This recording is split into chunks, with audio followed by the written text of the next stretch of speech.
Hi! இன்னைக்கு சண்டேன்றனால mutton வாங்கியிருந்தோம். மட்டன வச்சு இன்னைக்கு நம்ம தால்ச்சாவும், அதோட மட்டன் சுக்காவும் பண்ண போறோம்.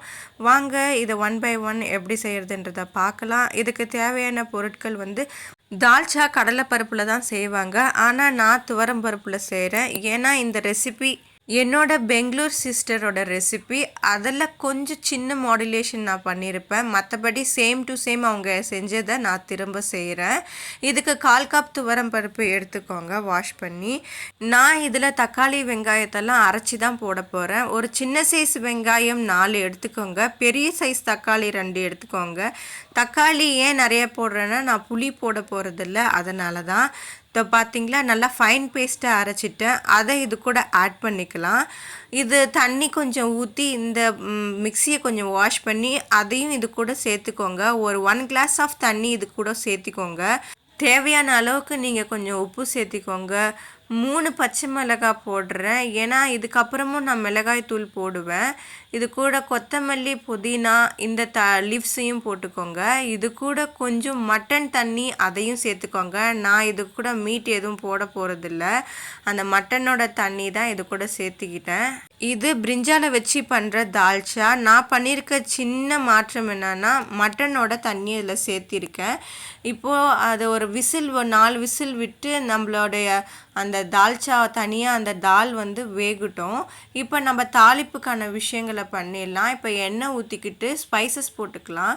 2 கிராம்பு, 2 சின்ன சைஸு பட்டை, ஒரு 1/4 ஸ்பூன் கசகசா, 1/4 ஸ்பூன் பெருஞ்சீரகம் போட்டு ஒரு ஏலக்காய் சேர்த்திக்க. பொரிஞ்சதுக்கப்புறம் ஒரு அரை வெங்காயத்தை பொடியாக கட் பண்ணி சேர்த்துக்கிட்டு இஞ்சி பூண்டு பேஸ்ட்டு 1/2 ஸ்பூன் போட்டுக்கோங்க. அதெல்லாம் நல்லா வறுபட்டதுக்கப்புறம் இப்போது நம்ம தேவையான அளவுக்கு பிரிஞ்சால் சேர்த்துக்கோங்க. நான் ஒரு 4 பிரிஞ்சாலை நீல வாக்கில் கட் பண்ணியிருக்கேன். தால்ச்சா செய்யணுன்னாவே நீல வாக்கில் கட் பண்ணி சமைச்சா செமையாக இருக்கும். கொஞ்சம் உப்பு சேர்த்துக்கிட்டோம். இது எப்படின்னா நமக்கு இப்படி செய்கிறனால கத்திரிக்காய் ரொம்ப குழஞ்சி வராது.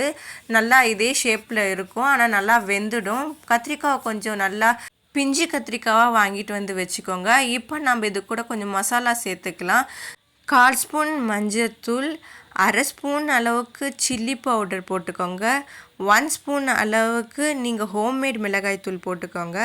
1/2 ஸ்பூன் அளவுக்கு மல்லித்தூள், அப்புறம் 1/4 ஸ்பூன் அளவுக்கு கரம் மசாலா, 1/4 ஸ்பூன் ஜீரகத்தூள். இதையெல்லாம் நல்லா போட்டு கொஞ்சம் எண்ணெயிலே வதங்கட்டுன்னு விட்டுட்டு அதுக்கப்புறம் நீங்கள் தேவையான அளவுக்கு தண்ணி ஊற்றிக்கோங்க. அதுக்கப்புறம் இது மூடி போட்டு வேக வைங்க ஒரு 5 நிமிஷம். தேவைன்னா கொஞ்சம் எண்ணெய் ஊற்றிக்கோங்க. நான் கொஞ்சம் எண்ணெய் சேர்த்திக்கிட்டேன். ஏன்னா ரொம்பவும் எண்ணெய் இல்லாமல் ட்ரையாக இருக்க மாதிரி இருந்துச்சு. அதனால தான். பார்த்திங்கன்னா நம்மளுடைய கத்திரிக்காய் வேகட்டும். ஒரு 5 நிமிஷத்துக்கு அப்புறம் நம்ம இதை ஓப்பன் பண்ணி பார்ப்போம். பார்த்திங்கன்னா இப்போ நல்லா அந்தளோட தண்ணி ஊற்றுனதெல்லாம் நல்லா அப்சர்வ் பண்ணிக்கிட்டு நல்லா கெட்டியாக வந்துடுச்சு பாருங்கள். இப்போ பாருங்கள் கத்திரிக்காவும் குழையாமல் சூப்பராக அதே ஷேப்பில் இருக்குது பாருங்கள். இந்த டைமில் நம்ம 4 விசில் விட்டு எடுத்த நம்மளுடைய அந்த தால் இருக்குல்ல, அதையும் இது கூட ஆட் பண்ணிக்கிறோம். இப்போது நம்ம கொதிக்க விட்டு எடுத்ததுக்கப்புறம் நம்மளோட தால்ச்சா ரெடி ஆகிடுச்சு. 2 நிமிஷம்தான் அந்த தாலை ஊற்றி நம்ம வேக வைக்கிறது. அது ரெடி ஆனதுக்கப்புறம் இப்போ நம்ம சுக்கா எப்படி செய்யுதுன்னு பார்த்துடலாம் வாங்க. ஏற்கனவே செஞ்சது தான், ஆனால் சின்ன மாற்றம். அது என்னன்னு பார்த்துடலாம். கொஞ்சம் எண்ணெய் ஊற்றிக்கோங்க. மட்டனை வந்து 4 விசில் விட்டு எடுத்துக்கோங்க. தண்ணி நிறையா இருந்துச்சுன்னா அந்த தண்ணியை தனியாக ஒரு 2 நிமிஷம் கொதிக்க விட்டிங்கன்னா ஒரு 1/2 டம்ளர் அளவுக்கு அந்த தண்ணி இருக்கும். தனியாக வந்து மட்டனை எடுத்து இந்த எண்ணெயில் போட்டு மிளகாய் தூள் போட்டு நல்லா வறுத்து எடுத்துக்கோங்க. நாங்கள் இதில் எக்ஸ்ட்ரா உப்பு சேர்க்கல. ஏன்னா மட்டன் வேக வைக்கும் போதே உப்பு ஓரளவு போட்டுட்டாச்சு. அதனால் நாங்கள் சேர்த்திக்கல. நீங்கள் எப்படி உங்களுக்கு ஏற்றபடி செஞ்சுக்கிறீங்களோ அப்படி செஞ்சுக்கோங்க. இப்போ பாருங்கள் எண்ணெயில் நல்லா வதங்கின மட்டனை தனியாக எடுத்துட்டேன். பாருங்கள் நம்ம மட்டனோட பீஸ் ஒன்று கூட உடையவே இல்லை. நல்லா எலசான ஆடும் கூட செம சாஃப்டாக இருந்தது. இப்போ சேம் எண்ணெயில் நம்ம ஒரு 4 வெங்காயம், சின்ன சைஸ் வெங்காயம் 4, அதை நல்லா இது கூட வதக்கிக்கலாம். இது கூட ஒரு 3 பச்சை மிளகா அதையும் சேர்த்துக்கலாம். நம்ம எப்பயும் பண்ணுற போல் இந்த காஞ்ச மிளகாவில் இருக்க சீட்ஸ் எல்லாம் எடுத்துடலாம். நம்ம இது ஒரு கொஞ்சம் இதை வதக்கி முடிச்சதுக்கப்புறம் நம்ம அதை சேர்த்திக்கலாம். நீங்கள் கொஞ்சம் எண்ணெய் ஊற்றிக்கோங்க. நம்ம செய்கிற இந்த சுக்காவுக்கு கொஞ்சம் எண்ணெய் இருந்தால் தான் நல்லா இருக்குமே. ரொம்ப ட்ரையாக இருந்தால் நல்லா இருக்காது. இந்த ஸ்டேஜில் ஒரு 3 மிளகாயை நான் கட் பண்ணி சேர்த்துக்கிட்டேன். ஒரு அரை ஸ்பூன் அளவுக்கு இஞ்சி பூண்டு விழுதையும் போட்டு வதக்கி எடுத்ததுக்கப்புறம் நீங்கள் இந்த மட்டன் இருக்குல்ல, வறுத்து எடுத்து வச்சோம்ல, அதையும் இது கூட சேர்த்திக்கோங்க. நல்லா ஃப்ளேவர் வரும். எப்படி ட்ரையாகவே ஃபஸ்ட்டு வதக்குங்க. அதுக்கப்புறம் நம்ம தண்ணி கொஞ்சம் நாளைக்கு அப்புறம் போட்டுக்கலாம். இந்த நேரத்தில் வந்து நம்ம ஒரு 1/4 ஸ்பூன் அளவுக்கு மிளகாய் தூள் போட்டுக்கலாம்.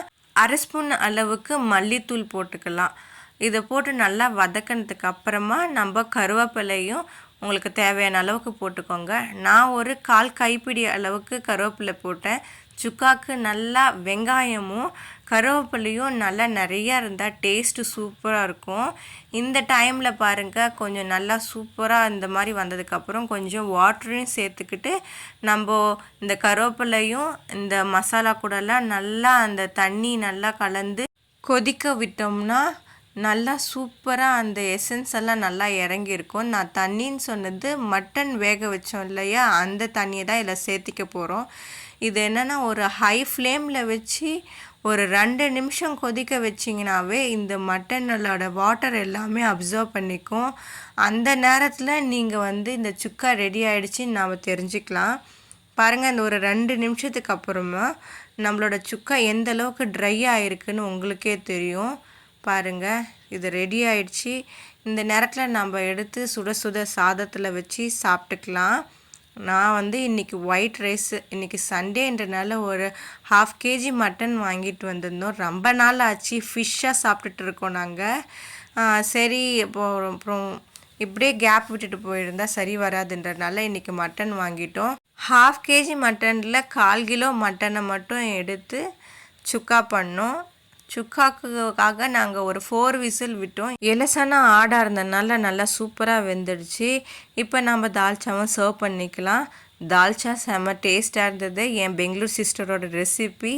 அவங்க செய்கிற ஒவ்வொரு டிஷ்ஷுமே ரொம்ப சூப்பராக இருக்கும். அவங்கக்கிட்ட இருந்து நான் காப்பி அடித்தது தான் இந்த தால்ச்சா. ரொம்ப சூப்பராக இருந்தது. அதோட மட்டன் சுக்கா எனக்கு ரொம்ப ஃபேவரட்டாக ஆகிடுச்சிங்க.